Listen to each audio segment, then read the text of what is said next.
اعوذ باللہ من الشیطان الرجیم بسم اللہ الرحمن الرحیم الحمدللہ رب العالمین اما بعد۔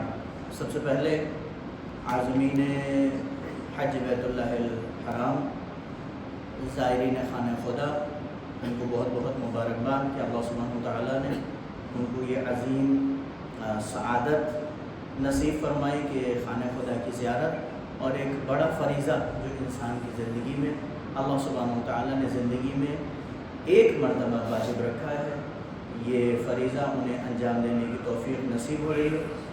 نہایت ہی خوشی اور نہایت ہی سعادت کا موقع ہے کہ وہ مقامات ہیں مقدسات جہاں حضور صلی اللہ علیہ وآلہ وسلم اور ائمہ معصومین علیہم الصلاۃ والسلام کے قدم مبارک پڑے، اور وہ مقامات جہاں پر خوشبوئے معصومین علیہم الصلاۃ والسلام جن فضاؤں میں ہیں، وہاں آپ کو جانے کی توفیق نصیب ہو رہی ہے۔ اس کا جو ہے وہ آپ کو بہت بہت مبارکباد۔ اللہ انشاءاللہ آپ کے حج کو، آپ کے عمرے کو، آپ کی زیارتوں کو قبول فرمائے۔ دیکھیے، حج بیت اللہ الحرام میں حج دو چیزوں سے مل کر بنا ہے، ایک عمرہ اور ایک حج۔ ایک اس کو کہتے ہیں عمرہ تمتع اور حج تمتع۔ دیکھیں، حج کے بہت سارے احکامات ہیں۔ میں چونکہ یہ ایک پریکٹیکلی حج بیت اللہ الحرام پر جو جا رہے ہیں ان کو پریکٹیکلی ایک طریقہ بیان کر رہا ہوں میں، جو اور دوسرے مسائل ہیں ان بہت سارے مسائل کو میں اسکپ کر رہا ہوں، صرف جو ضروری مسائل ہیں وہ ہم آپ کی خدمت میں پیش کر رہے ہیں تاکہ ویڈیو زیادہ طولانی بھی نہ ہو اور حج بیت اللہ الحرام سمجھنے میں آسانی ہو، ٹھیک ہے؟ تو جو لازم اور ضروری احکامات ہیں وہ آپ کی خدمت میں پیش کر رہا ہوں۔ انسان جب اردو زبان عموماً ہندوستان، پاکستان یا دنیا کے جس بھی گوشے سے جب وہ جاتے ہیں تو یہ جب حج کے سفر پہ جاتے ہیں تو عموماً دو جگہ جاتے ہیں، یا مدینہ منورہ جاتے ہیں یا جدہ جاتے ہیں۔ اگر کوئی انسان مدینہ منورہ گیا ہے تو مدینہ منورہ میں حج سے متعلق کوئی کام نہیں ہے، وہاں صرف اس نے زیارتیں کرنی ہے، معصومین کی زیارت ہے، جنت البقیع کی زیارت ہے، حضور کے روضے کی زیارت ہے، مسجد نبوی کی زیارت ہے، وہاں صرف زیارتیں ہیں، حج سے متعلق کوئی کام نہیں ہے۔ لیکن جب وہ حج کے احکام کے لیے مکے کی طرف سفر شروع کرے گا تو جو انسان مدینے گیا ہے اس کو مدینے سے تقریباً 10 کلومیٹر کی دوری پر ایک مسجد ہے جسے کہتے ہیں مسجد شجرہ۔ یہ مسجد شجرہ جاتا ہے جس کو عین علی بھی کہتے ہیں یا ابیار علی، اس کے دو نام ہیں امام علی علیہ السلام سے متعلق، یا عین علی یا ابیار علی، اور اس وقت جو یہ مسجد مشہور ہے وہ مسجد شجرہ کے نام سے مشہور ہے۔ تو جو انسان حج کے لیے اگر مدینہ منورہ گیا ہے تو احرام باندھنے کے لیے عمرہ تمتع کا اس کو کہاں آنا پڑے گا؟ مسجد شجرہ آنا پڑے گا۔ یہ مسجد شجرہ آئے گا۔ مسجد شجرہ میں حج سے متعلق میں نے آپ کی خدمت میں کیا عرض کیا، حج کے دو رکن ہیں، پہلا عمرہ تمتع، دوسرا حج تمتع، ٹھیک ہے؟ تو سب سے پہلا عمل کیا ہے؟ عمرہ تمتع۔ عمرہ تمتع میں 5 کام ہیں۔ دیکھیں، بہت آسان ہے حج، پریشان ہونے کی ضرورت نہیں ہے، بے چین ہونے کی ضرورت نہیں ہے کہ میں کیسے کروں گا۔ جو لوگ جاتے ہیں، ہم بھی پچھلے سال گئے تھے، تو وہاں پر جا کر کے جیسے لوگوں سے بات چیت ہوتی ہے، حج انجام دیتے ہیں، بہت آسان ہے، پریشان ہونے کی ضرورت نہیں ہے۔ بس آپ نے یہ عمرہ تمتع کے جو احکام ہیں اگر اس کو آپ نے ذہن میں بٹھا لیا تو حج آپ کے لیے بہت آسان ہے۔ پھر اس کے آدھے کام تقریباً یہی ہیں، ٹھیک ہے نا؟ تو آپ نے اس عمرہ تمتع کو اچھے سے سمجھ لینا، ٹھیک ہے؟ تو آپ اگر مدینے گئے ہیں، مدینے سے حج کے احکام کو انجام دینے کے لیے آپ کو احرام باندھنے کے لیے کہاں آنا ہے؟ مسجد شجرہ۔ یا وہ لوگ جو جدہ گئے ہیں، اہل جدہ کو احرام باندھنے کے لیے کہاں آنا پڑے گا؟ مسجد جحفہ۔ ان کو واپس آنا پڑے گا، تقریباً 180 کلومیٹر واپس آنا پڑے گا مسجد جحفہ، اور مسجد جحفہ سے انہیں احرام باندھنا ہے، ٹھیک ہے؟ دوسرے جو ہے جگہ بھی ہیں میقات جہاں سے احرام باندھے جاتے ہیں، ابھی ہم وہاں کی گفتگو نہیں کر رہے ہیں تاکہ ہم نے ویڈیو کو شارٹ رکھنا ہے۔ تو بہرحال اب انسان چاہے مدینے گیا ہو یا جدہ گیا ہو، مدینے گیا ہے تو مسجد شجرہ میں سے وہ احرام باندھے گا، جدہ گیا ہے تو مسجد جحفہ سے وہ احرام باندھے گا، جوفہ جائے گا، وہاں سے احرام باندھے گا، ٹھیک ہے۔ اب اعمال عمرہ تمتع، احرام میں اس کے کیا کیا کام ہیں؟ احرام میں 5 کام ہیں۔ سب سے پہلا کام کیا ہے؟ اس کو مسجد شجرہ یا مسجد جوفہ، بہرحال جہاں پر بھی وہ پہنچ گیا، اب اس نے کیا کرنا ہے؟ احرام باندھنا ہے، ٹھیک ہے۔ تو احرام کے کچھ مستحبات ہیں، کچھ واجبات ہیں۔ مستحب کیا ہے؟ مستحب یہ ہے کہ پہلے وہ غسل کرے، جو بھی اضافی بال وغیرہ ہیں جسم کے ان کو کاٹ لے، ناخون کاٹ لے، ٹھیک ہے۔ اس کے بعد کسی بھی واجب نماز کے بعد میں احرام پہننا مستحب ہے، واجب نماز کے بعد۔ اگر واجب نماز، اور بہتر یہ ہے کہ نماز ظہر کا وقت ہو، اگر نماز ظہر کے بعد میں وہ احرام باندھتا ہے، یہ زیادہ مستحب ہے، ٹھیک ہے۔ آپ کسی بھی نماز کے بعد میں، چاہے فجر، چاہے ظہر، چاہے عصر، چاہے مغرب یا عشاء، کسی بھی نماز کے بعد میں احرام باندھیں گے تو مستحب ہے، لیکن زیادہ ثواب کب ہے؟ جب آپ نماز ظہر کے بعد میں احرام باندھتے ہیں، یہ مستحب ہے، ٹھیک ہے۔ اور اگر کسی نماز کا وقت نہیں ہے، مثلا آپ نے نماز ظہر اول وقت پڑھ لی، آپ مسجد شجرہ یا مسجد جوفہ پہنچے ہیں 4 بجے، تو اب 4 بجے کوئی نماز کا وقت نہیں ہے، تو مستحب یہ ہے کہ آپ 6 رکعت نماز مستحب پڑھیں، آپ 2 رکعت کر کے 6 رکعت نماز مستحب پڑھیں گے۔ نماز مستحب پڑھنے کے بعد پھر آپ نے احرام باندھنا ہے، ٹھیک ہے۔ تو یہ مستحب بات ہے۔ اب احرام کے واجبات، جو احرام کے واجب، سب سے پہلے ہم یہ پریکٹیکلی طور پر آپ کی خدمت میں دیکھیں، احرام میں کیا ہے؟ خواتین جو ہیں وہ اپنے ہی لباس میں جو ہے وہ محرم ہو جائیں گی، اپنے ہی لباس میں انہوں نے حالت احرام میں آ جائیں گے اور اسی میں نیت کر کے تلبیہ پڑھ لیں گے، ان کے لیے کوئی لباس چینج کرنے کی ضرورت نہیں ہے۔ اگر وائٹ لباس وہ بناتی ہیں تو سبحان اللہ ہے، نہیں بھی بناتی ہیں تو کوئی مشکل نہیں ہے، ان کے لیے سلے ہوئے کپڑے میں احرام باندھنا کوئی مشکل نہیں ہے۔ لیکن مرد کے لیے سلا ہوا کپڑا حرام ہے، ٹھیک، مرد جو ہے وہ سلے ہوئے کپڑے پر احرام نہیں پہن سکتا۔ اب آپ کے لیے احرام باندھنا ہے، بہت آسان ہے۔ انسان احرام باندھنے میں بھی جو ہے وہ لباس احرام میں تھوڑا سا پریشان ہوتا ہے کہ ہم یہ لباس احرام باندھیں گے کیسے، اتر تو نہیں جائے گا، گر تو نہیں جائے گا، تو اصلاً پریشان ہونے کی کوئی ضرورت نہیں ہے۔ آپ نے کیا کرنا ہے؟ پہلے لباس احرام باندھنا۔ دیکھیں کیا کریں گے، آپ نے یہ لیا، ٹھیک ہے، یہ لباس احرام ہے، آپ نے یہ لیا، یہ والا جو کونا ہے اس کو آپ لے کے آ جائیے یہاں کے اوپر، یہ آ گیا نا، یہ والا کونا ہے اس کو آپ لے کے آ جائیے یہاں کے اوپر، ٹھیک، یہ 2 کونے آپ کے یہاں پر آ گئے، یہ آ گئے آپ کے 2 کونے، بیچ میں یہ اسپیس ہے، ٹھیک ہے۔ اب آپ کیا کریے، اس کونے کو یہ لے کے آ جائیے یہاں کے اوپر، ٹھیک، یہ والا کونا آپ لے کے آ جائیے یہاں کے، ٹھیک ہے۔ اس کے بعد اس کو آپ یہاں سے موڑتے ہوئے نیچے لے کے آ جائیے۔ یہ لباس احرام آپ کے یہ جو بند گیا جناب، یہ آپ کسی بھی کنڈیشن میں کھلے گا نہیں۔ آپ دوڑنا چاہیں گے دوڑ جائیں گے، گھومنا چاہیے بھاگنا چاہیے، کچھ بھی۔ اصل اب آپ نے کیا ہے، چونکہ لباس احرام میں مردوں کے لیے کیا سارے سلے ہوئے لباس اس نے اتار دینا ہے، ہاں، تو کوئی بھی سلا ہوا لباس نہیں ہے آپ کے پاس میں، صرف ایک یہ ہے، اور اوپر سے یہ جو ہے اس میں آپ کے لیے کوئی مسئلہ، کوئی مشکل، یہ والے کے لیے کوئی مشکل اور کوئی مسئلہ پیش آنے والا نہیں ہے۔ اس کو آپ کسی بھی صورت میں کیسے بھی کر کے آپ اپنے اوپر لپیٹ سکتے ہیں، ٹھیک۔ یہ آپ چاہیں اس کو ایسے کر کے رکھیے، چاہے آپ اس کو ایسے کر کے رکھیے، جس صورت میں آپ اسے چاہیں، آپ کا یہ کاندھا کیا ہونا چاہیے، ڈھکا ہوا ہونا چاہیے، ٹھیک ہے۔ یہ آپ نے کیا ہے، یہ لباس احرام آپ کے بن گیا۔ آپ کو بیلٹ باندھنے کی بھی ابھی ضرورت نہیں ہے، یہ دشا میں بیلٹ دے دیجیے گا۔ پھر بھی اگر آپ نے احتیاط کرنی ہے، آپ کے پاس میں فون ہے، آپ کے پاس میں پیسے ہے، آپ کے پاس میں کوئی دوسری چیز ہے، آپ نے یہ بیلٹ لینی ہے، اور یہ بیلٹ آپ نے یہ یہاں کے اوپر یہ بیلٹ آپ نے باندھنا، ہاں۔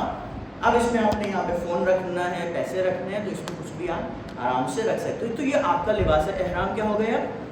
تو مسجد میں آنے کے بعد آپ نے سب سے پہلے کیا کرنا ہے، لباس احرام، ٹھیک، مستحبات اپنی جگہ پر، غسل وغیرہ کر لیا، لباس احرام پہن لیا۔ لباس احرام کو پہننے کے بعد دوسرا کام آپ نے کیا کرنا ہے، نیت کرنا ہے، ہاں۔ کیا نیت کریں گے، نیت دیکھیے، نیت میں کوئی لفظ نہیں ہے، آپ کے دل میں یہی چیز ہے کہ آپ ہندوستان سے اس وقت وہاں گئے ہیں اور آپ نے لباس احرام پہنا ہے، تو کس لیے، حج کے لیے، عمرے کے لیے، لہٰذا یہی آپ کی نیت ہے، بولنے کی ضرورت نہیں ہے۔ پھر بھی مراجع کرام بیان کرتے ہیں کہ مستحب ہے حج کے لیے جب آپ جائیں تو ان کے سارے احکام میں نیت آپ اپنی زبان پہ جاری کریں۔ تو آپ نے کیا ہے؟ احرام ہے، عمرہ حج تمتع پہنتا ہوں میں حجت الاسلام کے لیے قربتاً اللہ۔ دیکھیں حجت الاسلام کس کے لیے؟ در اصل حج، ہاں ہم لوگ کی زبان پر حج زیادہ جو ہے نا وہ معمول کے مطابق ہم لوگ حج بولتے ہیں، در اصل حجت الاسلام۔ حجت الاسلام کس کے لیے ہے؟ وہ انسان جو پہلی مرتبہ حج کو جاتا ہے اس حج کو کہتے ہیں حجت الاسلام، ٹھیک؟ تو چونکہ آپ کا یہ پہلا حج ہے، یا وہ عزیزان جو دوسرے یا تیسرے اس کے XYZ+ جا رہے ہیں حج کرنے کے لیے، تو ان کے لیے حجت الاسلام کہنا ضروری نہیں ہے، لیکن جو انسان پہلی مرتبہ جا رہا ہے اس کے لیے حجت الاسلام کہنا ضروری ہے۔ تو آپ کیا کہیں گے؟ احرام ہے، عمرہ تمتع پہنتا ہوں میں حجت الاسلام کے لیے قربتاً اللہ۔ تو پہلا کام آپ نے احرام پہن لیا، دوسرا کام آپ نے نیت کر لی، اب تیسرا کام آپ کے لیے کیا ہے؟ اب آپ تلبیہ پڑھیں گے۔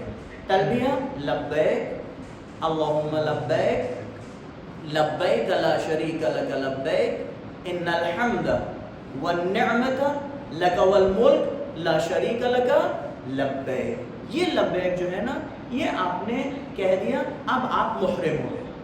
محرم کے ہو جانے کے بعد جیسے ہی آپ نے یہ تلبیہ پڑھی ہے، ٹھیک ہے، تینوں کام آپ نے انجام دے دیے، لباس احرام پہن لیا، نیت کر لی، تلبیہ پڑھ لیا، 25 کام کیا ہو جائیں گے؟ حرام ہو جائیں گے۔ اس کی میں نے ایک ویڈیو بنا لی ہے، وہ میں انشاءاللہ گروپ پر ڈال دوں گا کہ آپ کے اوپر کون کون سے 25 کام ہیں جو حرام ہو جائیں گے، وہ انشاءاللہ اس میں بات کریں گے۔ ابھی ہماری کیا گفتگو ہے کہ ہم نے حالت احرام میں کیا کیا کام انجام دینے ہیں، ٹھیک؟ تو یہ میں اب لباس احرام دیکھیں، اب یہ جو آپ نے لباس احرام پہنا ہے، ٹھیک ہے، اس کو آپ کے اتر گیا یہ لباس احرام، کوئی مشکل نہیں ہے، ٹھیک ہے؟ اگر آپ کا یہ لباس اتر گیا کوئی مشکل نہیں، یہ بھی اتر گیا، مثلا آپ جو ہے وہ واش روم میں گئے، آپ کا یہ نکل گیا، تب بھی کوئی مشکل نہیں ہے۔ ہاں لباس احرام اگر اتر جاتا ہے، پورا نکل جاتا ہے، تب بھی کوئی مشکل نہیں ہے، آپ محرم ہی ہیں، ٹھیک ہے؟ اب آپ نے یہ جو لباس احرام پہنا ہے، آپ جب مسجد شجرہ سے نکلیں گے خانہ کعبہ کی طرف، مکے کی طرف، تو وہاں پر تلبیہ جو ہے وہ 70 مرتبہ پڑھنا مستحب ہے، ٹھیک ہے؟ کم سے کم 70 مرتبہ پڑھنا کیا ہے؟ مستحب ہے۔ یعنی آپ جب جا رہے ہیں خانہ کعبہ کی طرف، مکے کی طرف، تو آپ جتنا تلبیہ پڑھ سکتے ہو اتنا پڑھیں، لبیک اللہم لبیک لبیک لا شریک لک لبیک ان الحمد والنعمت لک والملک لا شریک لک لبیک، جتنا پڑھ ملے آپ پڑھیں، 70 مرتبہ مستحب ہے۔ لیکن کب آپ نے روک دینا ہے؟ جب آپ کو مکہ مکرمہ کی دیوار دکھنا شروع ہو گئی، مکے کے گھر دکھنا جیسے شروع ہو گئے، آپ فوراً ہی وہاں پر کیا ہو جائیں گے؟ سائلنٹ، خاموش۔ اب آپ نے تلبیہ نہیں کہنا ہے، اب تلبیہ حرام ہو جائے گی، اب تلبیہ کیا ہو جائے گی؟ حرام ہو، اب آپ نے تلبیہ نہیں کہنا ہے۔ لہٰذا اب آپ کیا ہو گئے؟ الحمدللہ مکہ مکرمہ میں اب آپ داخل ہو گئے، ٹھیک؟ تو یہ آپ کا حالت احرام میں سب سے پہلا عمل کیا تھا؟ عمرہ تمتع کا سب سے پہلا عمل کیا تھا؟ احرام باندھنا۔ آپ نے احرام باندھ لیا، احرام باندھنے کے بعد اب آپ کو کیا کرنا ہے؟ دوسرا کام خانہ کعبہ میں جانا ہے، طواف کرنا ہے، ٹھیک ہے؟ طواف کے لیے طہارت شرط ہے، ہاں، یعنی آپ باوضو، یا اگر کسی پر غسل واجب ہے تو وہ غسل، طواف کے لیے کیا ہے؟ آپ کے لیے طواف کے لیے طہارت شرط ہے۔ آپ نے طہارت کر لی، آپ خانہ کعبہ میں آ گئے، ٹھیک ہے؟ یہ مثلا خانہ کعبہ ہے، خانہ کعبہ میں یہ ایریا مثال کے طور پر یہ آپ کا کیا ہے؟ حجر اسود، ٹھیک ہے نا؟ حجر اسود سے آپ نے کیا کرنا ہے؟ اپنے طواف کو شروع کرنا ہے، اور طواف میں کتنے چکر لگانے ہیں؟ 7 چکر لگانے ہیں۔ یہ بات یاد رکھیے گا، طواف کے لیے شرط یہ ہے کہ حجر اسود سے ہی آپ کو طواف شروع کرنا ہے۔ یہ جو آپ یہاں سے گئے ہیں، یہاں پر آئے ہیں، یہیں پر ہی آپ کا طواف کیا ہو جائے گا؟ تمام ہوگا۔ آغاز بھی آپ کا یہیں سے ہے، اختتام بھی آپ کا یہیں سے ہے، نہ ہی آپ یہاں سے طواف کا آغاز کر سکتے ہیں، اور نہ ہی آپ یہاں پہ طواف کا اختتام کر سکتے ہیں. آپ کو یہاں سے حجر اسود سے ہی شروع کرنا پڑے گا اور یہیں پر ہی طواف تمام کرنا پڑے گا. نیت آپ نے کرنی ہے. اب یہاں پہ ہزاروں لاکھوں لوگ ہیں, ٹھیک ہے, یہ عادل بھائی کیا ہے, بہت سارے لوگ ہیں. آپ یہاں سے داخل ہوئے, ٹھیک, تو اب یہ جو آپ یہاں سے یہاں تک آ رہے ہیں, ٹھیک, یہاں تک پہنچنے کے لیے, ٹھیک ہے, تو آپ نے مثلا نیت یہیں سے کر لینی ہے, ٹھیک ہے. لیکن آپ کیا بولیں گے, خدایا طواف ہے, خانہ کعبہ کرتا ہوں میں, ہاں, عمرہ تمتع کا حجت الاسلام کے لیے قربۃ اللہ, یہ آپ نے نیت کی. لیکن کیا وہاں پر ایک جملہ, خدایا میرے طواف کا آغاز حجر اسود سے ہے اور وہیں پہ ختم ہوگا. آغاز کہاں سے, نیت آپ نے یہاں پہ کی ہے, لیکن یہاں سے آپ نے کیا کہہ دیا کہ آغاز حجر اسود سے ہے, اختتام بھی حجر اسود پہ. کیوں؟ کیونکہ جب آپ یہاں پہنچیں گے اتنی بھیڑ ہوگی کہ جہاں آپ نیت کہتے چلے جائیں لوگ دھکا دے کے آپ کو آگے لے جائیں گے, ٹھیک. تو آپ کی نیت کیا ہے, یہاں پر نہیں ہو پائے گی. ہاں, چونکہ دقیقاً آپ نے کیا کرنا ہے, حجر اسود پہ نیت کرنی ہے, ٹھیک. تو آپ یہاں سے یہاں تک پہنچے, بھیڑ آپ کو آگے لے کے چلی گئی, آپ کی نیت مکمل نہیں ہو پائے گی. لہٰذا آپ یہیں پہ, یہاں پہ, یہاں پہ, کہیں پہ بھی آپ نیت کریں کہ خدایا میں اپنے طواف سے عمرہ تمتع کا آغاز کرتا ہوں, میں حجت الاسلام کے لیے حجر اسود سے. خدا خود اس کو شمار کر لے گا, جہاں پہ حجر اسود ہے وہیں سے آپ کا طواف آغاز ہو جائے گا اور وہیں پہ آپ کے طواف کا اتمام ہو جائے گا. تو آپ کے کتنے چکر لگانے ہیں, آپ نے 7 چکر لگانے ہیں, ٹھیک ہے. کتنے چکر لگانے ہیں, 7 چکر لگانے ہیں. تو آپ کا یہاں پر آغاز ہوا, یہاں سے آپ کا آغاز ہوا, ٹھیک, پہلا چکر آپ کا, دوسرا, تیسرا, چوتھا, پانچواں, چھٹا, ساتواں. لیکن اس میں غور طلب بات یہ ہے کہ یہ یہاں کے اوپر کیا ہے, حجر اسماعیل ہے, اور یہاں کے اوپر کیا ہے, یہ ایک گنبد ٹائپ کا, مینار ٹائپ کا یہاں پہ بنا ہوا ہے. یہ کیا ہے, مقام ابراہیم, ٹھیک ہے نا. آپ نے یہ جو طواف کرنا ہے, یہ جو مقام ابراہیم ہے, ٹھیک, آپ کا طواف اس مقام ابراہیم کے اندر اور حجر اسماعیل کے باہر ہونا چاہیے. یہ شرط ہے ایک. پہلی شرط کیا ہے کہ طواف میں, بلکہ پہلی شرط کیا ہو گئی, طہارت. ایک شرط کیا ہو گئی, طہارت. دوسری شرط کیا ہو گئی, حجر اسود سے ہی آپ نے شروع کرنا ہے, حجر اسود پہ ہی تمام کرنا ہے, دوسری شرط. تیسری شرط کیا ہو گئی, مقام ابراہیم کے اندر آپ کا طواف ہونا چاہیے اور مقام اسماعیل کے باہر آپ کا طواف ہونا چاہیے. یہ 3 شرطیں ہو گئی. چوتھی شرط یہ ہے کہ آپ کا یہ دایاں کاندھا خانہ کعبہ کی طرف ہونا چاہیے. دایاں کاندھا ہمیشہ حالت طواف میں, یہ بایاں کاندھا جو ہے وہ آپ کا کیا ہونا چاہیے, بایاں کاندھا خانہ کعبہ کی جانب ہونا چاہیے, ٹھیک ہے, لازم ہے, ضروری ہے. تو آپ جب طواف کریں گے, مثلا چونکہ یہ ہمارا وائٹ بورڈ بڑا ہے, اس کو آپ خانہ کعبہ اگر مانیے, تو یہ جو آپ طواف کر رہے ہیں, کاندھا کدھر ہے, خانہ کعبہ کی جانب, ٹھیک. اب یہ چیز جو ہے, السلام ورحمۃ اللہ, یہ چیز جو ہے نا, یہ عرفی ہے. عرف سے مراد کیا ہے, دیکھیں آپ جب دیکھیں خانہ کعبہ کیا ہے, چوکور ہے, ہاں چوکور ہے نا. تو اب آپ جب یہاں پر آئے ہیں, یہاں سے گھوم کے جب آپ آئے ہیں, تو اب آپ جب اس جگہ پر ہیں, تو یہ کاندھا آپ کا کہاں ہو گیا, آؤٹ ہو گیا نا, آؤٹ. اب اس کا مطلب یہ نہیں ہے, عرفی یہاں پر مراد ہے, عرف یعنی عرف آپ کو, اب آپ یہ نہیں کہ آپ بالکل ایک دم اس کو اپنے کاندھے کا جو ہے بالکل ایک دم وہ رکھیں گے کہ یہ میرا کاندھا خانہ کعبہ کی جانب, یعنی آپ کو وہ ضروری نہیں. عرف نے اگر آپ نے کہہ دیا کہ ہاں بھائی بندہ خدا جو ہے نا یہ اس کا کاندھا خانہ کعبہ کی جانب ہے, تو یہ کافی ہے, ٹھیک. لہٰذا آپ نے کیا کرنا ہے, بہرحال جتنا زیادہ آپ خیال رکھیں گے کہ میرا کاندھا خانہ کعبہ کی جانب ہی رہے, تو خانہ کعبہ کی جانب وہ مناسب ہے. جو اہم مسئلہ ہے وہ یہ کہ آپ کا سینہ, آپ کی پیٹھ ایک خانہ کعبہ کی طرف نہیں ہونی چاہیے. اگر آپ کا سینہ آپ ایسے اگر ہو گئے تو یہ آپ کا جو طواف ہوگا اگر ہو گئے ہیں آپ رک گئے ہیں وہیں پہ رکے رہے تو آپ سیدھے ہو جائیے, کیونکہ بھیڑ بہت زیادہ ہوتی ہے. جھٹکا لگتا ہے, دھکا لگتا ہے, جھٹکا لگا دھکا لگا, آپ یہاں پہ آپ کا رخ خانہ کعبہ کی جانب ہو گیا یا آپ کی پیٹھ خانہ کعبہ کی جانب ہو گئی, ٹھیک ہے, آپ وہیں پہ رک گئے, ٹھہرے رہے ہیں, کوئی مشکل نہیں ہے, اپنے آپ کو سیدھا کر لیجئے, آپ اپنا طواف جاری رکھیے, کوئی مشکل نہیں. لیکن مشکل کہاں پر ہے؟ آپ چل رہے تھے, کسی نے دھکا مارا, آپ خانہ کعبہ کی طرف آپ کا رخ ہو گیا یا آپ کی پیٹھ خانہ کعبہ کی جانب ہو گئی اور آپ اس میں چند قدم چل دیے, ٹھیک ہے, چند قدم چل دیے. دو صورتیں, لوٹنا واپس آنا آپ کے لیے ممکن ہے تو آپ واپس آئیں گے, لیکن ممکن نہیں ہے اگر اتنی بھیڑ ہے, ممکن نہیں ہے. اگر ممکن نہیں ہے تو آپ کا یہ طواف یہ والا جو چکر ہے یہ ختم ہو گیا, یہ مانا نہیں جائے گا, یہ مانا نہیں جائے گا. آپ کو کیا کرنا ہے, آپ ایک چکر لگاتے چلتے چلے جائیے, ٹھیک, دوبارہ آئیے. یہاں پر میں ایک چھوٹا سا مسئلہ, چونکہ آن لائن بھی جا رہی ہے ویڈیو, یہاں پر آیت اللہ خامنائی اور آیت اللہ سیستانی جو بڑے مراج ہیں ان میں تھوڑا سا اختلاف ہے.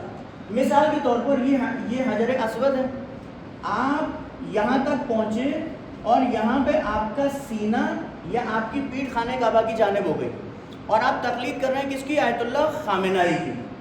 اب یہاں پہ آپ چند قدم چل بھی دیے, یہاں تک آپ آ گئے, آپ کا سینہ کدھر تھا, خانہ کعبہ کی جانب, تو آپ کا یہ طواف واپس آ نہیں سکتے آپ, تو آپ کا یہ طواف کیا ہو جائے گا, یہ والا طواف کا یہ والا چکر آپ کا باطل ہو جائے گا. آیت اللہ خامنائی کہتے ہیں چلتے چلے آؤ, چلتے چلے آؤ, چلتے چلے آؤ, چلتے چلے آؤ, یہاں تک پہنچو گے تو یہیں پہ سے تم اپنے دوبارہ یہ جو چکر لگا رہے تھے, مثلا آپ کا چوتھا چکر تھا, اس چوتھے چکر میں آپ کا طواف گڑبڑ ہو گیا, تو آیت اللہ خامنائی کہتے ہیں یہیں پر آ کے تم دوبارہ سے نیت کرو گے کہ چوتھا چکر کر رہا ہوں, ٹھیک, یہ آیت اللہ خامنائی کہتے ہیں. لیکن آیت اللہ سیستانی کہتے ہیں کہ تمہارا طواف اگر یہاں گڑبڑ ہوا ہے, چونکہ آپ مقلد آیت اللہ سیستانی کے ہیں, ہاں, آیت اللہ سیستانی کہتے ہیں کہ آپ کا یہ جو طواف یہاں گڑبڑ ہوا ہے, اب یہاں سے کوئی مشکل نہیں, یہ آپ کا ختم, آپ اپنے اگلے طواف کا آغاز آپ یہیں سے ہی کرو گے. آگے بات سمجھ میں, ٹھیک, تو آپ کا سینہ یا آپ کی پیٹھ, جی نہیں, یہ آپ کا یہاں خراب ہوا نا, تو اب آپ یہاں چل کے چلتے آئیے, یہ نہیں مانا جائے گا. یہ جو آپ چل کے آئے ہیں یہ آپ کا مانا شمار نہیں ہوگا, آپ یہاں پر آ گئے, یہاں سے ہی آپ کا وہ پھر شمار ہوگا, ٹھیک ہے نا, بات سمجھ میں آ گئی. تو یہ آپ کے طواف کا, لہذا آپ کا سینہ آپ کی پیٹھ خانہ کعبہ کی جانب نہیں ہونی چاہیے, ٹھیک ہے. ہاں, اب کیا ہے مسئلہ, آپ پیچھے, ہاں بھائی آپ اتنا کر سکتے ہو, اتنا کر سکتے ہو, کوئی مشکل نہیں ہے, دائیں بائیں آپ دیکھ سکتے ہیں, پیچھے والے سے گفتگو کر سکتے ہیں, برابر والے سے گفتگو کر سکتے ہیں, گفتگو کرنے میں کوئی مشکل نہیں ہے, تھوڑا سا ادھر ادھر ہو سکتے ہیں, بس آپ کا سپیڈ اور آپ کا سینہ خانہ کعبہ کی جانب نہیں ہونا چاہیے. 7 چکر ضروری ہیں, شک کی کوئی گنجائش نہیں ہے, شک ہو گیا تو باطل. 7 چکر آپ کو کرنا ہے ضروری, پورے کے پورے 7 ہونے چاہیے, ٹھیک ہے. تو یہ آپ کے 7 چکر جب آپ کے یہ پورے مکمل ہو جائیں گے تو یہ آپ کا طواف کیا ہو جائے گا, دوسرا عمل طواف تمام ہو گیا. تیسری چیز کیا ہے, نماز طواف, ٹھیک ہے. تیسرا کام کیا, نماز طواف. طواف اور نماز طواف میں عرف کے مطابق مراجع کرام فرماتے زیادہ فاصلہ نہیں ہونا چاہیے اور یہ تقریباً 10 منٹ ہے, ٹھیک ہے. آپ کا یہ جو حجر اسود پر آپ کا طواف تمام ہوا تھا, یہ مقام ابراہیم ہے, ٹھیک ہے. یہ جو مقام ابراہیم ہے, آپ نے اس کے پیچھے 2 رکعت نماز طواف پڑھنی ہے, ٹھیک, 2 رکعت نماز طواف پڑھنی ہے. پیچھے سے مراد پیچھے ہے, ٹھیک. ممکن ہے آپ یہاں پر کھڑے ہوں, ممکن ہے آپ یہاں پر کھڑے ہوں, ضروری نہیں ہے کہ آپ کو بالکل ایک دم 90 ڈگری کا جو ہے نا وہ کوڑ بنانا ہے, ٹھیک ہے, وہ ضروری نہیں ہے. پیچھے سے مراد پیچھے یعنی آپ کو آدمی دیکھ کے بولے کہ آپ خانے کا وہ مقام ابراہیم کے پیچھے کھڑے ہیں. جتنا نزدیک ممکن ہے اتنا نزدیک آپ پڑھیے، ٹھیک ہے. لیکن چونکہ یہاں پہ لوگ بہت زیادہ طواف کرتے ہوئے ہوتے ہیں تو ممکن اگر نہیں ہے تو آپ جہاں پر آپ کو جگہ ملے وہاں پہ آپ کو 2 رکعت نماز پڑھنی ہے. جو چاہیں سورہ پڑھیے، حمد کے بعد کوئی بھی سورہ آپ پڑھ سکتے ہیں. آہستہ چاہیں آپ آہستہ پڑھیے، تیز چاہیں بلند پڑھیے. آپ نے 2 رکعت نماز پڑھنی ہے، فجر کی طرح پڑھیے، ٹھیک ہے. اس میں یہ ہو گیا آپ کا. اچھا، بعض مرتبہ کیا ہوتا ہے آپ کے آگے خاتون آ کے کھڑی ہو جائے گی، آپ کے برابر میں خاتون آ کے کھڑی ہو جائیں گی، یا خاتون کے برابر میں مرد آ کے کھڑا ہو جائے گا، تو وہاں کوئی مشکل نہیں ہے. اس میں آپ پریشان نہیں ہوگا کہ میرے پاس میں عورت آ کے کھڑی ہو گئی نماز پڑھ رہی ہے، میرے بالکل جسٹ آگے خاتون کھڑی ہوئی ہے، ہاں، یا خاتون کے آگے جسٹ مرد کھڑا ہو گیا ہے برابر میں کھڑا ہو گیا، تو وہاں پہ کوئی مشکل نہیں ہے. تو آپ نے مقام ابراہیم کے پیچھے 2 رکعت نماز پڑھنی ہے. نیت نماز طواف عمرہ تمتع پڑھتا ہوں میں حجۃ الاسلام کے لیے قربتاً الی اللہ، یہ نماز طواف ہو گئی، ٹھیک ہے. اب آپ یہاں پر طواف اور نماز طواف کے درمیان میں آپ فاصلہ نہیں کر سکتے تھے، ٹھیک ہے، لیکن صحیح میں آپ فاصلہ کر سکتے ہیں. آپ نے نماز طواف پڑھ لی، نماز طواف کے بعد میں آپ جائیے کہاں؟ آب زمزم پہ، بہترین آب زمزم پیجیے، ریسٹ لیجیے، سکون لیجیے، آرام کیجیے، کوئی مشکل نہیں ہے. 1 گھنٹہ 1.5 گھنٹہ 2 گھنٹہ آپ آرام کیجیے، وہ کوئی مشکل نہیں ہے، ٹھیک ہے. اچھا، طواف میں بھی جو ہے وہ کوئی دعا وغیرہ مستحب ہے. واجب عمل آپ نے کیا کرنا ہے؟ صرف طواف ہے. واجب عمل آپ کا طواف ہے. طواف میں صرف آپ کا واجب عمل طواف ہے، 7 ہونے چاہیے. دعا کی کوئی شرط نہیں ہے، آپ جو دعا چاہیں پڑھیں، جو ورد آپ چاہیں پڑھیں. لیکن اس میں نماز طواف میں کوئی 2 رکعت نماز، ٹھیک. اب نماز طواف تمام ہو گئی. اب آپ آ جائیں گے کہاں پر آ جائیں گے؟ سعی کے لیے. اس کے بعد چوتھا عمل کیا ہے؟ سعی. سعی کیا ہے؟ 2 پہاڑ ہیں، 2 پہاڑ ہیں. ایک کو کہتے ہیں صفا، ایک کو کہتے ہیں مروہ، ٹھیک ہے. یہ 2 پہاڑ ہیں. طواف کے بعد میں آپ آدھے دن تک کا کتنا، مراجع کرام فرماتے ہیں کہ اگر آپ نے صبح میں نماز طواف پڑھ لی تو آپ آدھے دن تک کا فاصلہ سعی میں کر سکتے ہیں. یعنی 2 گھنٹہ 3 گھنٹہ 4 گھنٹہ بھی اگر آپ کو ریسٹ لینا ہو تو آپ ریسٹ لیجیے آرام سے، چونکہ آپ ان کاموں کو کرنے میں تھک جائیں گے. آپ آرام سے سعی میں کیا کریے؟ ریسٹ لے لیجیے. 2 گھنٹہ 3 گھنٹہ آرام سے حرم میں بیٹھیے. ہوٹل جانا ہے ہوٹل جا کے آ جائیے، کوئی مشکل نہیں ہے. اس کے بعد میں آپ 3-4 گھنٹے کے بعد دوبارہ آئیے. آپ نے کیا کرنا ہے؟ سعی کرنا ہے. سعی میں کیا ہے؟ 7 چکر ہے. صفا سے آغاز کریں گے، یہ آپ نے آغاز کیا، مروہ پہ آئے 1 چکر، ٹھیک. مروہ سے پھر صفا پہ گئے 2 چکر، یہ آپ یہاں آئے 3 چکر، یہ 4 چکر، یہ 5 چکر، یہ 6 چکر اور یہ 7 چکر. یہ آپ کے 7 چکر صفا اور مروہ کے درمیان میں ہو گئے. ایک چیز یاد رکھیے گا، صفا اور مروہ کے درمیان میں جو آپ نے صحیح کرنا ہے، شرط یہ ہے کہ وہ گراؤنڈ فلور پر ہونا چاہیے، ٹھیک ہے نا. فرسٹ فلور پر آپ کی صحیح قبول نہیں ہے. گراؤنڈ فلور پر صحیح آپ نے کرنا ہے. آپ نماز طواف کے بعد جب آپ پہنچ رہے تھے صفا اور مروہ کے درمیان میں صحیح کرنے کے لیے، پتہ چلا ان لوگوں نے راستہ بند کر دیا ہے. چونکہ اندر ہال میں بھیڑ بہت زیادہ جب ہو جاتی ہے تو وہ راستہ بند کر دیتے ہیں. ہمارے ساتھ میں پچھلے سال پیش آیا، انہوں نے کیا کیا؟ بولے راستہ بند، آپ فرسٹ فلور پہ جائیے. ہم نے کیا کیا؟ نہیں بھائی، ہم وہیں سائڈ میں ہو گئے، ٹھہر گئے آرام سے، ٹھیک ہے. جیسے ہی انہوں نے راستہ کھولا تب آپ نے جانا ہے. آپ نے کہا وہ بول یہ نہیں کہیے گا انہوں نے راستہ بند کر دیا تھا تو صاحب ہم اوپر چلے گئے. نہیں، آپ نے چاہے وہ کتنے بھی راستہ بند کریں، 1 گھنٹے کے لیے بند کیا کوئی بات نہیں، آپ آرام سے بیٹھے رہیے. آپ نے گراؤنڈ فلور پر ہی صفا اور مروہ کے درمیان میں صحیح کرنی ہے، ٹھیک ہے. صحیح شروع سے صفا سے کرنا ہے. صفا سے آپ شروع کریں گے، مروہ کے اوپر تمام کریں گے. صفا سے مروہ پہ آئیں گے پہلا چکر، مروہ سے صفا پہ جائیں گے دوسرا چکر. یہ مروہ پہ آپ کا کیا ہو جائے گا؟ تمام ہو جائے گا، ٹھیک ہے. مروہ پہ آپ کی صحیح کیا ہوگی؟ تمام ہوگی. اس میں طہارت شرط نہیں ہے. آپ کا وضو ٹوٹ گیا کوئی بات نہیں، ہاں وضو ٹوٹ گیا کوئی بات نہیں، آپ صحیح کیجیے آرام سے بلا تکلف. آپ نے پیاس لگی ہے، پانی پینا ہے، پانی پیجیے، کوئی مشکل نہیں ہے، ٹھیک ہے۔ اس کے بعد یہاں پر بھی جس پہاڑ کی جانب آپ یہ صفا سے مروہ کی جانب جا رہے ہیں تو آپ کا سینہ مروہ کی جانب ہونا چاہیے، ٹھیک ہے، ٹھیک ہے۔ ہلکا پھلکا ادھر پہ بھی پلٹ جائیے، پیچھے کو کسی کو دیکھنا ہے دیکھ لیجئے، لیکن آپ نے مڑنا نہیں ہے مکمل، یعنی جس پہاڑ کی طرف آپ جا رہے ہیں اس کی طرف آپ کا رخ ہونا چاہیے، پیٹھ آپ کی اس پہاڑ کی جانب نہیں ہونی چاہیے۔ لہٰذا آپ یہاں سے صفا سے مروہ کی جانب گئے، ایک چکر، مروہ سے پھر صفا کی جانب آئے، دو چکر، ٹھیک، اس طریقے سے پھر گئے تیسرا، واپس آئے چوتھا، پھر گئے پانچواں، واپس آئے چھٹا، پھر گئے آپ ساتواں۔ یہ آپ کے 7 چکر تمام ہو جائیں گے۔ یہاں پر گیٹ نمبر ہے 25، گیٹ نمبر 25 سے باہر نکل لیے، ٹھیک۔ اب جب آپ نے صفا اور مروہ کے درمیان میں صحیح کر لی، یہ گیٹ نمبر 25 سے آپ باہر نکل کے آ گئے، اب آپ کے اوپر 5واں عمل ہے تقصیر کا۔ کیا ہے؟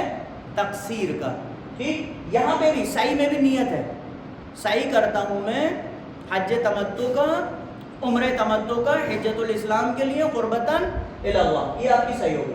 اب اس کے بعد میں تقصیر، تقصیر میں بھی کیا ہے؟ آپ کیا کریں گے؟ تقصیر، نیت، تقصیر کرتا ہوں میں عمرہ تمتع کا، حجۃ الاسلام کے لیے قربتاً الی اللہ۔ تقصیر میں آپ نے کیا کرنا ہے؟ تقصیر میں آپ نے بال کاٹنے، کینچی لیجئے، آپ نے بال کاٹنے، ٹھیک، داڑھی کے کاٹ لیجئے، مونچھ کے کاٹ لیجئے، نیل کٹر لیجئے، اور صاحب اپنے ناخنوں کو کاٹ لیجئے، ٹھیک۔ آپ اگر سر کے ہی بال کاٹ لیتے ہو تو یہی کافی ہے، ہاں، سر کے بال آپ نے کاٹ لیے تو یہی کافی ہے، ٹھیک۔ تقصیر کیا کرتا ہوں؟ تقصیر کرتا ہوں میں عمرہ تمتع کا، حجۃ الاسلام کے لیے قربتاً الی اللہ۔ بال آپ سر نہیں منڈانا ہے، ٹھیک، سر منڈانا کیا ہے؟ حرام ہے۔ وہ آپ سر کب منڈائیں گے؟ جب آپ کی 10 ذی الحجہ ہوگی اس میں، ٹھیک ہے، اگر آپ کا پہلا حج ہے۔ تقصیر میں آپ تھے اور آپ کی مسز ہے، آپ دونوں ساتھ میں ہیں، آپ کی سعی تمام ہو گئی، آپ نے کہا چلو بھائی تقصیر کرتے ہیں۔ ابھی آپ نے اپنی تقصیر نہیں کی ہے، آپ کی مسز ہے کہ آپ ان کی تقصیر بھی نہیں کر سکتے۔ جب تک آپ اپنی تقصیر کر کے آپ مؤہل نہیں ہوئیں گے تب تک آپ کسی دوسرے کی تقصیر نہیں کر سکتے۔ لہٰذا پہلے آپ نے کیا کرنا ہے؟ اپنی تقصیر کرنا ہے، آپ مؤہل ہوئیے، اس کے بعد کسی دوسرے کی آپ تقصیر کر سکتے ہیں، یا آپ کسی دوسرے پرسن کو جو مؤہل ہو چکا ہے، حالت احرام میں نہیں ہے، وہاں پر بہت سارے ورکرز گھوم رہے ہوتے ہیں، ٹھیک ہے، آپ کسی سے بھی کہتے کہ بولے بھائی ذرا میری تقصیر کر دینا، وہ آپ کے بال کاٹ دے گا، ٹھیک۔ بال کہاں کے کاٹنا ہے؟ کہیں کے بھی کاٹیے، پورے سر میں جس بھی جگہ سے آپ بال چاہیں کاٹ لیجئے نا، تو یہ آپ کا کیا ہو جائے گا؟ تقصیر کرنے کے بعد میں آپ کیا ہو جائیں گے؟ مؤہل ہو جائیں گے، یعنی وہ چیزیں جو آپ کے اوپر حرام تھیں اب وہ چیزیں آپ کے اوپر اکثر کیا ہو جائیں گی؟ حلال ہو جائیں گی، ٹھیک ہے۔ یہ جو چیز ہے عادل بھائی، ذیشان بھائی، یہ چیزیں کیا ہیں فرحان میاں؟ حج تمتع کا اہم رکن یہ ہے عمرہ تمتع۔ آپ اس کو اگر سیکھ گئے تو یہ احکام اب آپ کے لیے بہت آسان ہو جائیں گے۔ تو سب سے پہلے کیا کرنا ہے؟ احرام باندھنا ہے۔ احرام باندھنے کے بعد میں خانہ کعبہ میں آئیں گے، کیا کریں گے؟ طواف کریں گے۔ طواف کے بعد کیا کریں گے؟ نماز طواف۔ نماز طواف کے بعد سعی، سعی کے بعد تقصیر۔ آپ ہیں، بھابھی پیچھے رہ گئی، بھائی پیچھے رہ گیا، دوست رہ گیا، نماز مطلب طواف کرتے ہوئے کوئی بھی پیچھے رہ گیا، رہ جانے دو۔ کیوں؟ کسی کے اس وقت کسی کے لیے جو ہے نا وہ آپ پریشان نہیں ہوگا، کیوں؟ کیونکہ سارے لوٹ کر کے یہاں پر آئیں گے 25 نمبر پہ، سارے لوٹ کر آئیں گے گیٹ نمبر 25 پہ، کیونکہ یہاں مروہ کی پہاڑی پہ ان کا عمل تمام ہوگا، کوئی کہیں نہیں جائے گا۔ لہٰذا اگر کوئی پیچھے چھوٹ گیا، کوئی رہ گیا، بیوی رہ گئی، بچہ رہ گیا، بھائی رہ گیا، قافلے کا کوئی تھرڈ پرسن رہ گیا، رہ جانے دو۔ آپ نے کیا کرنا ہے؟ اپنے عمل کو صحیح طریقے سے انجام دینا ہے۔ یہاں تقصیر کے بعد آپ مؤہل ہو جائیں گے، اکثر چیزیں آپ کے اوپر کیا ہو جائیں گی؟ حلال ہو جائیں گی۔ الا کیا؟ آپ خانہ کعبہ سے باہر، آپ مکے سے باہر نہیں نکل سکتے، یہ آپ کے اوپر باقی رہے گا۔ یعنی عمرہ تمتع انجام دینے کے بعد میں کچھ چیزیں جو انسان کے اوپر حرام رہتی ہیں، ان میں سے پہلی یہ کہ وہ مکے سے باہر نہیں جا سکتا، 2 وہ اپنے سر کو نہیں منڈوا سکتا، 3 وہ جو ہے وہ مکے کے پیڑ پودوں کو توڑ نہیں سکتا اور 4 شکار نہیں کر سکتا. یہ 4 کام ہیں جو انسان کے اوپر حرام رہیں گے. اب آپ کا کیا ہو گیا؟ عمرہ تمتع تمام ہو گیا. ٹھیک ہے، عمرہ تمتع تمام ہو جانے کے بعد اب جو آپ کے اوپر عمل دوسرا حصہ حج کا، حج کے پہلے حصے میں کیا تھا؟ عمرہ تمتع. حج کے دوسرے حصے میں کیا ہے؟ حج تمتع. ٹھیک ہے، حج تمتع اب آپ کا شروع ہوگا. کہاں سے شروع ہوگا؟ احرام سے. اس میں عمرہ تمتع میں 5 کام تھے، حج تمتع میں 13 کام ہے، لیکن تقریباً اکثر یہی والے ہیں. جو اہم ترین کام ہے، جو سب سے زیادہ انسان کو کنفیوز کرتے ہیں، وہ یہ کام ہے. یہ کام آپ نے سیکھ لیے تو یہ کام آپ کے لیے آسان ہے. ٹھیک، اب کیا ہے؟ آپ نے کیا کرنا ہے؟ سب سے پہلے حج تمتع کا سب سے پہلا عمل کیا ہے؟ احرام. کہاں سے باندھیں گے؟ بہتر ہے خانہ کعبہ سے باندھیں، بہتر ہے خانہ کعبہ سے. لیکن اتنی بھیڑ ہوتی ہے اس ٹائم میں، 7 تاریخ 8 تاریخ، اتنی بھیڑ ہوتی ہے کہ آپ کو وہاں تک پہنچنے میں بہت مشکل ہوگی. لہٰذا آپ اپنے ہوٹل سے ہی احرام باندھ سکتے ہیں. وہی احرام میں عورتوں کے لیے اپنے لباس میں محرم ہو سکتی ہیں، لیکن مرد کو کیا کرنا پڑیں گے؟ 2 لباس جو ابھی ہم نے پہنے تھے وہ آپ نے ہوٹل سے ہی پہن لینا. مستحبات اس کے وہی ہیں. آپ مستحبات جو آپ نے انجام دینے وہ مستحبات انجام دیجیے. غسل کیجیے، نماز پڑھیے. پڑھنے کے بعد میں واجب کہاں ہے؟ 2 کپڑے پہنیے. کپڑے پہننے کے بعد نیت کیجیے احرام باندھتا ہوں میں حج تمتع کا. جس کا پہلا حج ہے وہ بولے گا حجۃ الاسلام کے لیے قربۃ اللہ، اور جس کا پہلا حج نہیں ہے وہ بولے گا احرام باندھتا ہوں میں حج تمتع کا قربۃ اللہ. پہننے کے بعد نیت، لباس پہلے پہنیے، اس کے بعد نیت کیجیے. نیت کر لی، اب آپ نے کیا کہنا ہے؟ لبیک. دیکھ رہے نا وہی کام. ہاں لیڈیز میں بھی پہننا کیسے؟ نہیں ان کو تو ان کا وہ جو اپنا لباس ہے نا وہی اپنے لباس میں ہی ہے. ٹھیک، تو احرام میں دیکھیں یہ جو آپ نے کام عمرہ تمتع میں انجام دیے تھے، یہی کام احرام میں آپ کے کام ہو گئے حج تمتع میں. تو آپ نے سب سے پہلے کیا کرنا ہے؟ لباس احرام پہننا ہے. لیڈیز اپنے ہی لباس میں جو ان کا لباس ہے اسی میں ان کا احرام ہو جائے گا. ٹھیک، اس کے بعد میں انہوں نے کیا کرنا ہے؟ نیت کرنی ہے. ٹھیک، احرام پہنتا یا پہنتی ہوں میں حج تمتع کا. پہلا حج ہے تو حجۃ الاسلام کے لیے، اور اگر دوسرا تیسرا ہے تو قربۃ اللہ. ٹھیک، تو نیت ہو گئی. نیت کے بعد تلبیہ، لبیک اللہم لبیک لبیک لا شریک لک لبیک ان الحمد والنعمت لک والملک لا شریک لک لبیک. اب محرم ہو گئے، محرم ہو گئے. دوسرا عمل کیا ہے؟ دوسرا عمل یہ ہے کہ آپ کو عرفات کے میدان میں جانا ہے. ٹھیک ہے، اہل سنت جو ہے 8 تاریخ کو یوم الترویہ کہتے ہیں. ہم لوگ بھی کہتے ہیں یوم الترویہ. ہاں، اس دن جو ہے وہ لوگ کیا کرتے ہیں؟ مینا کے میدان میں پانی لے کے جاتے ہیں. کہاں لے کے جاتے ہیں پانی؟ مینا کے میدان میں. ترویہ یعنی جو ہے لوگوں کو سیراب کرنا اس معنی میں ہے. تو وہاں 8 تاریخ کو کیا کرتے ہیں لوگ؟ مینا کے میدان میں پانی لے جایا کرتے تھے، تو اس کو یوم الترویہ کہا جاتا ہے. اہل سنت کا حج شروع ہوتا ہے 8 تاریخ سے، یوم الترویہ سے. ٹھیک ہے، لیکن یوم الترویہ کہاں؟ مینا کے میدان میں. اہل سنت 8 تاریخ کو مینا کے میدان میں پہنچ جاتے ہیں. وہاں سے ان کا حج کا پہلا عمل شروع ہو جاتا ہے. ٹھیک ہے، لیکن اپنے یہاں مستحب یہ ہے کہ آپ 8 تاریخ کو مینا کے میدان میں پہنچ جائیں گے. اپنے یہاں مستحب ہے، واجب نہیں ہے. واجب کیا ہے؟ 9 تاریخ کو 9 ذی الحجہ کو آپ کہاں پہنچیں گے؟ عرفات کے میدان میں. کہاں پہنچیں گے؟ 9 تاریخ کو آپ عرفات کے میدان میں جو واجب ہے، 9 تاریخ کو عرفات کے میدان میں اذان ظہر سے لے کر کے نماز مغرب تک، اذان مغرب تک، اذان ظہر سے لے کے 9 تاریخ کو 9 ذی الحجہ کو اذان ظہر سے لے کر اذان مغرب تک آپ کو کہاں رکنا ہے؟ عرفات کے میدان میں. تو دوسرا عمل کیا ہے؟ پہلا عمل کیا تھا؟ آپ کا احرام پہننا. دوسرا عمل کیا ہے؟ عرفات کے میدان میں اذان ظہر سے لے کر اذان مغرب تک ٹھہرنا. یہ آپ کا دوسرا عمل. تیسرا عمل مزدلفہ یا مشعر. یہ بھی ایک میدان ہے، مزدلفہ کا میدان، اس کو مشعر بھی کہتے ہیں. یہاں آپ کو رکنا ہے. ٹھیک، ایک وقوف اصلی ہے، ایک بیتوتہ ہے. بیتوتہ یہ ہے کہ آپ جب عرفہ کے میدان سے نکلے تو آپ مشعر کے میدان میں یا مزدلفہ کے میدان میں پہنچیں گے. میں مزدلفہ کہتا ہوں, ٹھیک ہے, مشعر و مزدلفہ دو نام, میں مزدلفہ کہتا ہوں, ٹھیک ہے. مزدلفہ کے میدان میں جب آپ عرفات سے نکل کے آئے تو یہاں پر ایک ہے وجوب اصلی. وجوب اصلی یہ ہے کہ آپ اذان فجر سے لے کر طلوع آفتاب تک, یعنی جو نماز کا ٹائم ہے, فجر کی نماز کا جو ٹائم ہے اور جہاں پہ فجر کی نماز قضا ہو جاتی ہے, اذان فجر سے لے کر طلوع آفتاب تک آپ کو مزدلفہ کے میدان میں ٹھہرنا واجب ہے, ٹھیک ہے. اس میں ایک بیتوتا ہے. بیتوتا کیا ہے؟ یعنی یہ جو عرفات کے میدان میں آپ مغرب کی نماز سے نکلے تھے, مغرب کی نماز سے نکل کے اذان فجر سے پہلے رات میں آپ نے کیا کرنا ہے, ایک بیتوتے کی نیت کرنی ہے کہ بیتوتا کرتا ہوں میں رات میں. بیتوتا یعنی ٹھہرنا تھوڑا سا, اس میں لازم نہیں ہے کہ پوری رات, یعنی اس میں کیا ہے, بے اسم مسمى, یعنی بے قدر مسمى, یعنی آدمی یہ کہہ دے کہ ہاں بھائی یہ مزدلفہ کے میدان میں ٹھہر گیا, رک گیا ایک لمحے کے لیے, آپ رکے کہ مزدلفہ کے میدان میں بیتوتا کرتا ہوں میں حجت الاسلام کے لیے, قربتاً الی اللہ.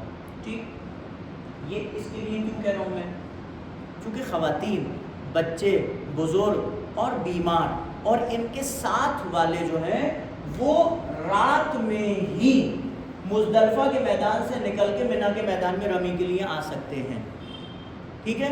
تو یہ ایک ان لوگوں کے لیے ہے اضطراری. کن کے لیے؟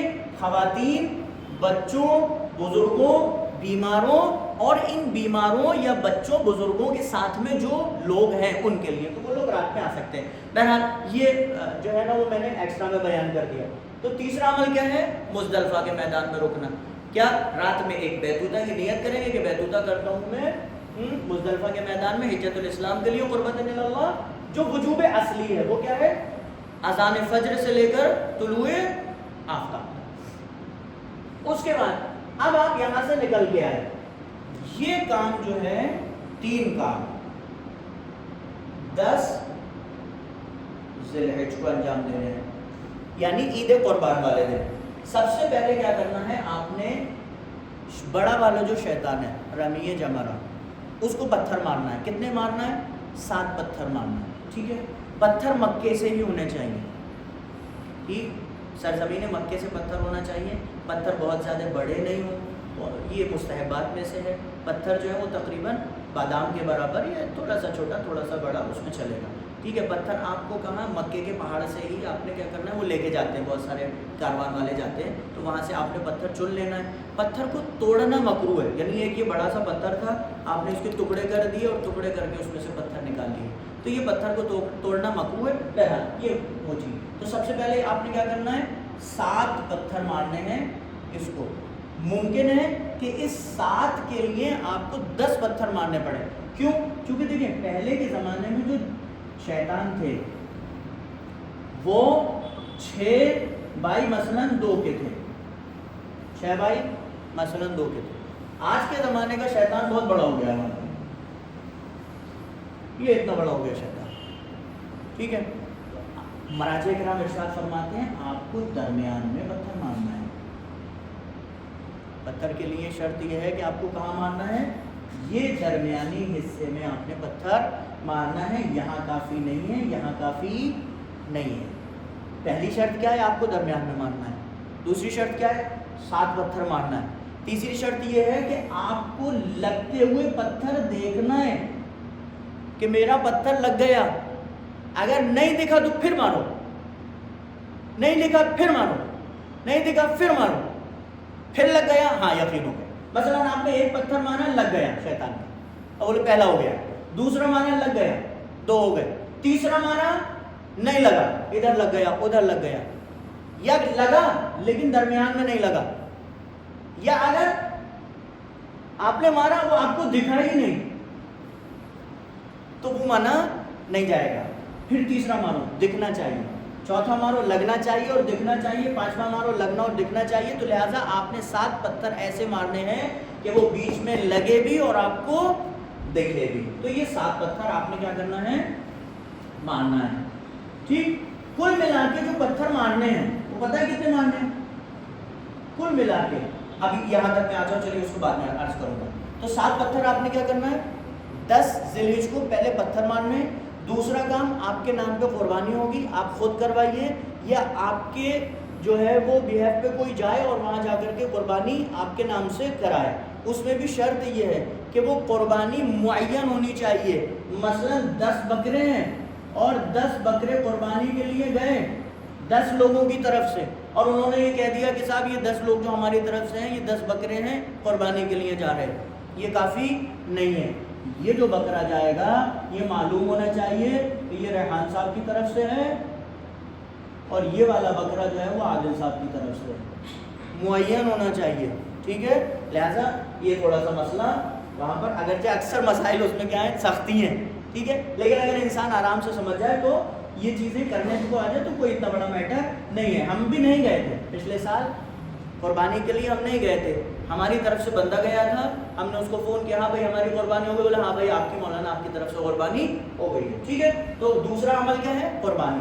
تیسرا عمل کیا ہے؟ حلق یا تقصیر۔ آپ کا چونکہ پہلا حج ہے، آپ کے لیے کیا کرنا ہوگا؟ آپ کو اپنا سر پورا گنجا کرانا پڑے گا۔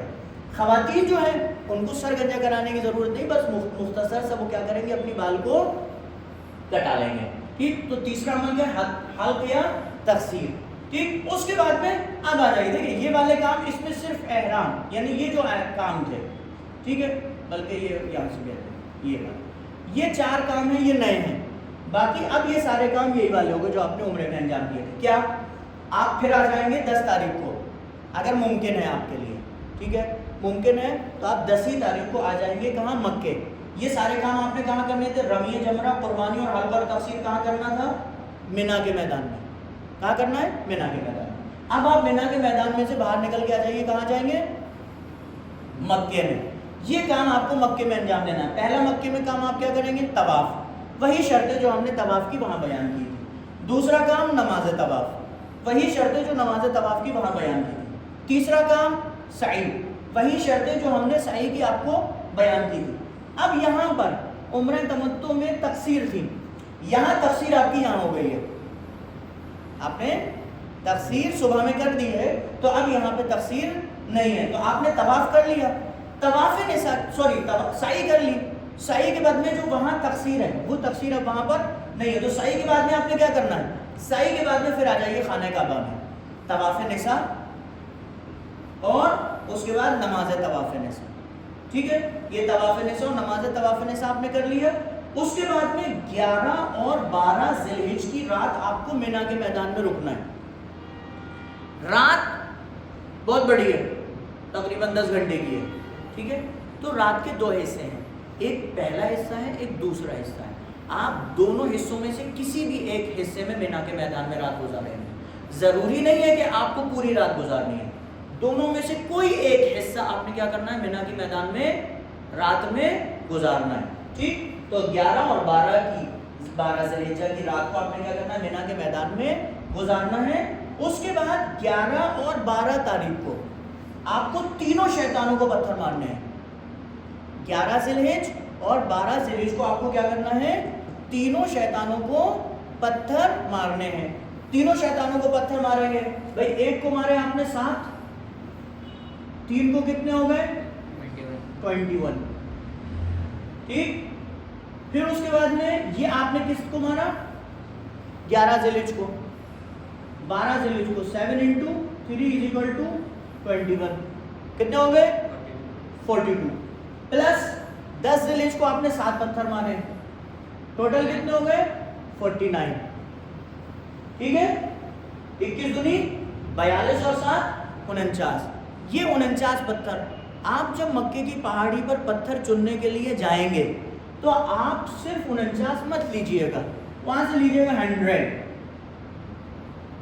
ہاں 100 اپنے لیے، 100 ابھی کے لیے، تو آپ نے کیا ہوا ہے؟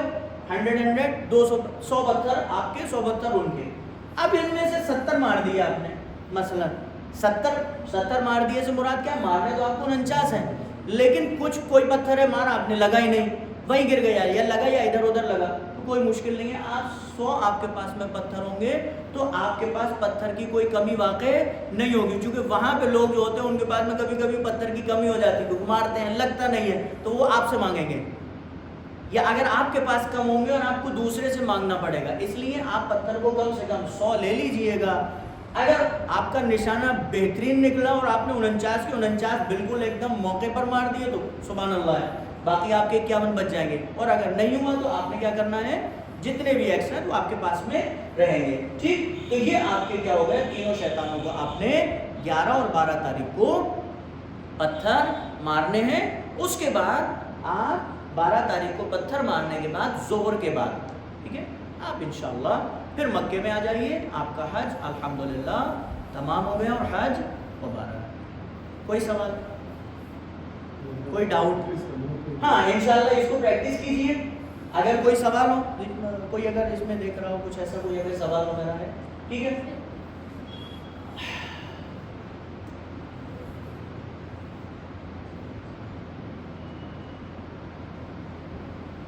باقی بہت ساری، ہاں ایک چیز میں آپ کو یہاں پہ عرض کروں، دیکھیں جو محرمات ہیں، جو محرمات ہیں، ہاں اس میں کیا ہے، ایک حرام کام کیا ہے، سر کا نہ ڈھکنا ہے، مردوں کے لیے سر کا نہ ڈھکنا ہے، یہ آپ کے لیے میں مسئلہ عرض کر رہا ہوں، سر کا نہ ڈھکنا ہے۔ کان بھی سر کے حکموں میں آتا ہے۔ آپ کا اگر فون آتا ہے اور آپ ایسے کر کے بولتے ہیں ہلو، تو یہ آپ کا کان ڈھک گیا، آپ یہ حرام ہو گیا، ٹھیک ہے، یہ کیا ہو گیا، حرام ہو گیا۔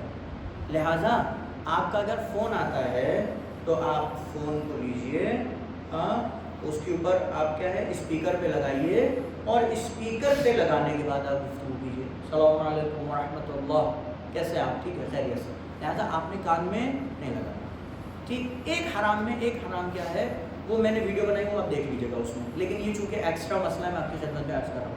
آئینہ دیکھنا کیا حرام ہے، مرد کے لیے بھی عورت کے لیے بھی۔ سیلفی لینا کیا، نہیں، سیلفی لینا حرام نہیں ہے۔ آپ جو سیلفی لے رہے ہیں وہ یادگار کے طور پر ہے، ٹھیک ہے، یا کسی دوسرے طور پر ہے، آپ ویڈیو کال پر بات کر رہے ہیں کسی سے، تو یادگار کے طور پر آپ سیلفی لے رہے ہیں، یا ویڈیو کال پر آپ بات کر رہے ہیں تو آپ کا چہرہ اس میں نظر آ رہا ہے، یہ غرض آپ کا آئینہ دیکھنا نہیں ہے یا اپنا چہرہ دیکھنا نہیں ہے، غرض یہاں پر صرف کیا ہے، ویڈیو کالنگ کرنا ہے یا آپ نے سیلفی لینا ہے یادگار کے طور پر، تو وہ اس میں کوئی مشکل نہیں ہے۔ لہٰذا یہ دو جو اہم مسئلے تھے جو پیش آتے ہیں وہ میں نے آپ کی خدمت میں عرض کر دیے۔ اس کے علاوہ اگر کوئی مسئلہ ہوگا تو آپ انشاءاللہ یہ ہے معلوم کر لیجیے گا۔ وآخر دعوانا ان الحمدللہ رب العالمین۔ نہایتاً بعد میں پھر سے آپ کو اور جتنے بھی عزیزان دیکھ رہے ہیں میں ان کو جو ہے وہ حج کی مبارکباد پیش کرتا ہوں۔ اللہ انشاءاللہ حج بیت اللہ الحرام کو قبول فرمائے اور ہم سب کو دوبارہ سے جو ہے وہ اس سرزمین مقدس پر جانے کی توفیق نصیب فرمائے، بے برکت صلوات علی محمد و آل محمد۔ اللہ